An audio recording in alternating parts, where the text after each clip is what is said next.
안녕하세요. 뉴스에선 전부 다 말해주지 않는 부동산의 비하인드를 알려드립니다. 뉴말부입니다. 이제 날이 따뜻해지고 있습니다. 아침 저녁엔 선선하긴 하지만 대낮에는 더워요. 슬슬 집이나 사무실에서 에어컨 트는 곳들이 늘어나고 있는데요. 저도 날씨에 맞춰서 산뜻하게 여름옷으로 갈아입었습니다. 오늘은 서울 아파트 전세시장의 동향과 앞으로 다가올 시장 전망에 대해서 소개하도록 하겠습니다. 그럼 오늘의 주제 시작합니다. 얼마 전 부동산 시장에서 새로운 기록이 갱신됐습니다. 서울 아파트 전세 가격 오름세가 51주 연속 상승했는데요. 아마 여러분들이 시청하실 때는 새로운 발표가 나온 16일 이후일 텐데, 이때도 전세 가격이 올랐다고 나오면 무려 1년 연속 단 한 주도 빠짐없이 꽉꽉 채워서 전세 가격이 상승했다는 기록을 쓰게 됩니다. 서울 아파트 전셋값이 오르기 시작한 건 작년 5월 넷째 주부터입니다. 이건 한국부동산원이 관련 통계를 제공하기 시작한 2012년 5월 이후 네 번째로 긴 상승 행진이기도 한데요. 만약 5월 말까지 이 상승세가 이어질 경우엔 역대 3위에 해당하는 기록과 어깨를 나란히 하게 될 수도 있어요. 이렇게 전세가 쉬지 않고 오르는 배경으로는 세 가지 정도가 꼽힙니다. 우선 제가 전에 다른 영상들에서도 많이 말씀드렸듯이 유례없는 전세 사기의 여파로 빌라, 오피스텔에 거주하시던 세입자분들이 중소형 아파트로 옮기려고 하고 있어요. 이러한 수요가 대거 유입되고 월세 가격이 높아지면서 전세는 그야말로 품귀 현상을 겪는 중입니다. 두 번째로는 집을 사자니 아직 매매 가격이 높은 수준을 유지하고 있다는 점이에요. 강도 높은 대출 규제가 이어지면서 조달할 수 있는 자금이 한정되어 있는 데다가 금리도 계속해서 높은 수준을 유지하고 있어서 조달 비용도 만만치 않죠. 거기다 새로 지어지는 아파트도 거의 없다시피 하다 보니까 전세로 나올 수 있는 물량도 없습니다. 매매 시장이 이렇게 빡빡한 반면에 그나마 전세에 대해서는 여러 가지 지원책들이 많습니다. 신생아 특례 대출을 비롯해서 신혼부부, 청년을 대상으로 한 지원책들이 있는데, 이런 상품들은 굉장히 낮은 금리로 자금을 융통할 수 있다는 점에서 전세가 여러모로 가장 선호될 수밖에 없는 그런 상황이 됐죠. 이렇다 보니까 전세를 바라보는 시장의 자세도 바뀌었습니다. 이건 한국부동산원이 발표하는 주간 아파트 전세 수급 동향 자료인데요.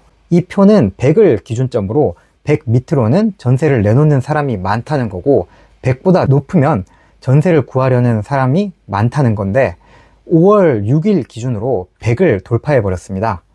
이 지수가 100을 돌파한 건 2021년 11월 넷째 주 이후로 2년 5개월여 만입니다. 실제로 부동산 정보업체 아실에 따르면 서울 아파트 전세 물건은 최근 1년간 3만 9천여 건에서 2만 9천여 건으로 25% 감소했습니다. 쉽게 말해서 전세 매물 4개 있던 것이 3개로 줄어들었다는 거죠. 이렇다 보니까 세입자분들도 새로 이사 가려는 사람들보다는 기존 집에 눌러 앉으려는 분들이 많아집니다. 부동산 R114에 따르면 올해 서울 아파트 전세 계약 중 갱신 계약 비중은 전체의 35%를 차지했습니다. 작년에는 27%에 불과했는데 8%가량 높아진 거죠.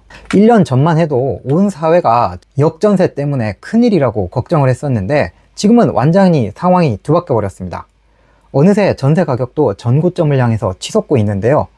현재 서울에서는 25개 자치구 모두 역대 최고가의 80% 이상을 회복해 버렸습니다.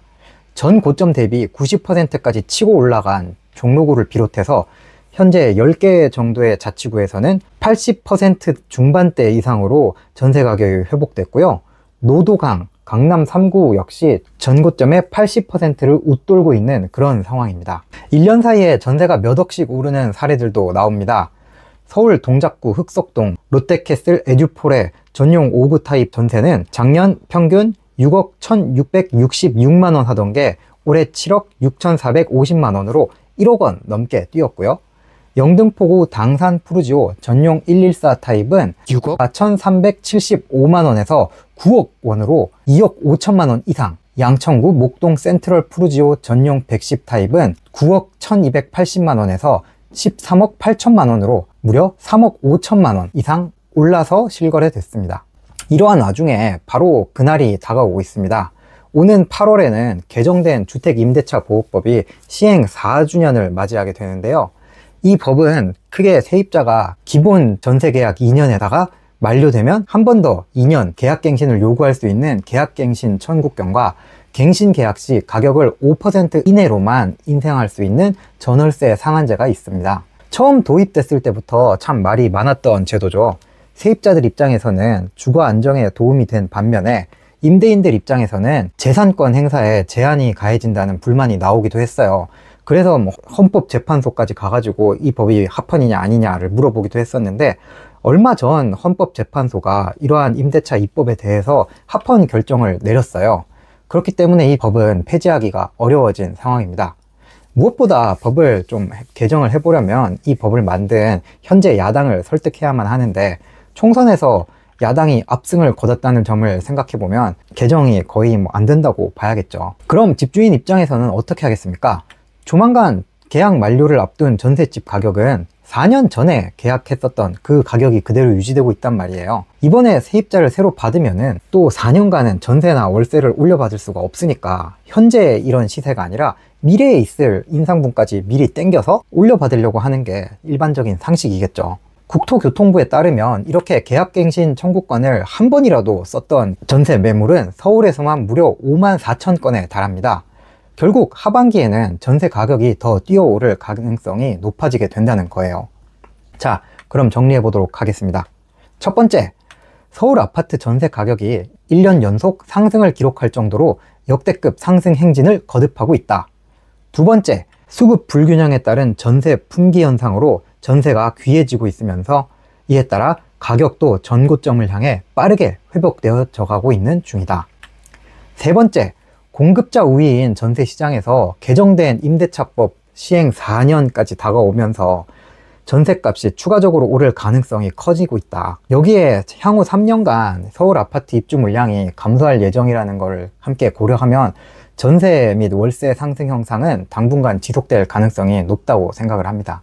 물론 이런 상황에서도 앞으로 전세 가격이 조금 떨어질 수 있는 그런 지역들이 일부 있긴 있는데, 이건 향후 다른 영상에서 별도로 소개해 드리도록 하겠습니다. 그러니까 기대 많이 해주시면 좋겠고요.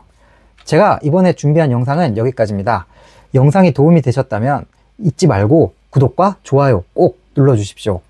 영상을 만드는데 정말 큰 힘이 됩니다. 그럼 전 뉴스에선 전부 다 말해주지 않는 진짜 부동산 이야기로 다시 돌아오겠습니다. 다음에 만날 때까지 모두 안녕!